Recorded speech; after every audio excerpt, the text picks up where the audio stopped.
Olá pessoal, tudo bem? Vamos continuar aqui com a nossa aula de matemática, tá?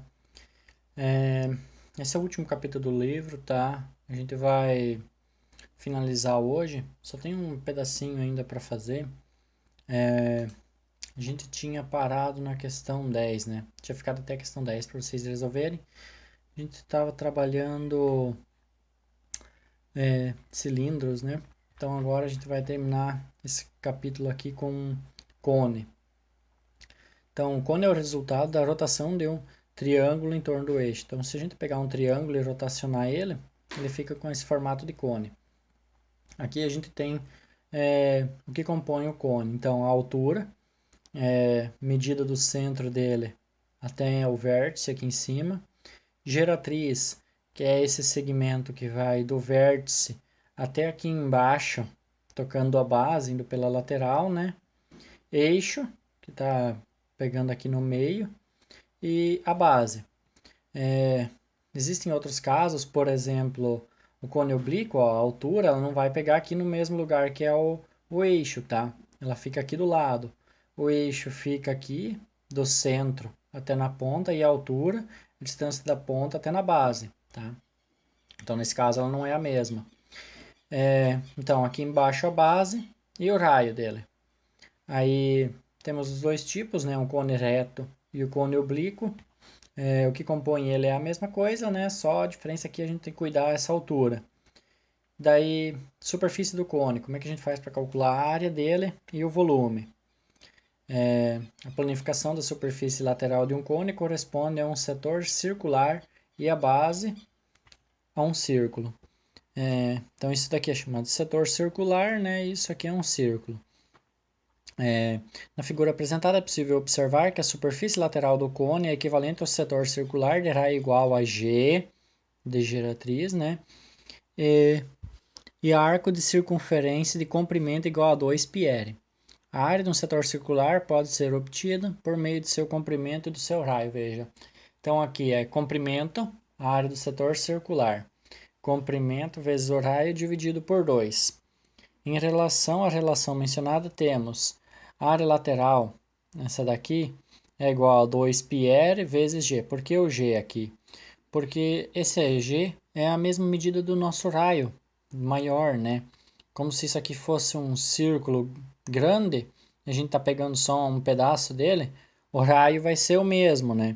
Então esse centro, o vértice aqui é como se fosse o centro, o G aqui é o nosso raio, mas aqui é chamado de geratriz, então é um outro raio. Já esse Rzinho aqui, esse R, ele vem desse R aqui, ó. Já está relacionado com esse cálculo desse círculo aqui, o tamanho desse R aqui. Então, por isso a gente separa aqui, em vez de um Rzão, por exemplo, que define esse raio aqui, vai ser esse G. Então, 2π vezes o raio vai ser esse comprimento, né, que é o mesmo comprimento desse círculo, porque se isso daqui fecha totalmente esse círculo, então, obviamente, vai ser desse raiozinho aqui. Esse comprimento aqui é o mesmo comprimento desse círculo, tá? Dessa circunferência, não desse círculo, da circunferência aqui. Então, 2πr vezes o G é a geratriz aqui dividido por 2. Então, cortando esses dois aqui, a gente tem que é π vezes R vezes o G, a área lateral, tá? Então, π vezes o R daqui, vezes o G. E a área da base é πr ao quadrado, né? Não muda nada. Aí, para você ter a área total, né, você soma essas duas áreas. A área lateral mais a área da base, πrg mais πr ao quadrado. Aqui ele colocou em evidência, né, o π e o r, porque tem em cada um, e daí fica πr vezes g mais r, tá? Aí aqui fala sobre projeção cartográfica, né? Essa é como se a gente estivesse olhando de cima de um cone, né? Então, fica essa projeção. Aí, aí vai ter esse exemplo, uns exercícios aqui para vocês fazerem. E daí aqui, volume do cone. Da mesma forma que a gente viu antes, princípio de Cavalieri, é, ele mostra aqui por que a gente consegue calcular o volume do cone da mesma forma que a gente calculou antes a pirâmide, tá? Aqui ele pega relacionando essas áreas, né? Se elas têm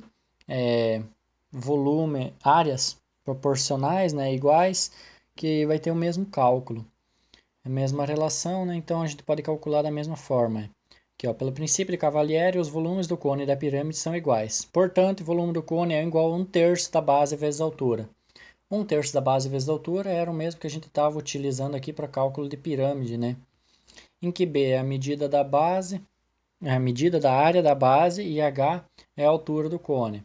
Sendo A a base de um círculo, podemos determinar sua área igual a πr ao quadrado, né? É a base do círculo. E r, o raio da base do cone, e h aqui a altura, né? Aí, resumidamente, o volume de um cone qualquer determinado por volume de um cone igual a 1/3 de πr ao quadrado vezes h. R é a medida do raio da base e h a altura do cone. Alguns exercícios a gente precisa saber geratriz, né? Quanto que mede, utiliza Pitágoras, descobre a altura e assim vai indo, né? Tem... aqui eu acho que tem...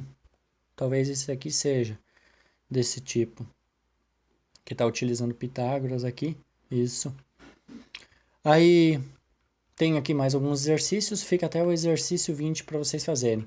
Esses outros exercícios aqui de atividades a gente vai fazer em algum outro momento, tá? Aí a gente termina agora os conteúdos do livro, tá? Aí a aula de hoje seria isso, tá? Se vocês tiverem dúvidas, podem chamar no WhatsApp ou tirem depois na nossa reunião, beleza? Até mais, tchau, tchau.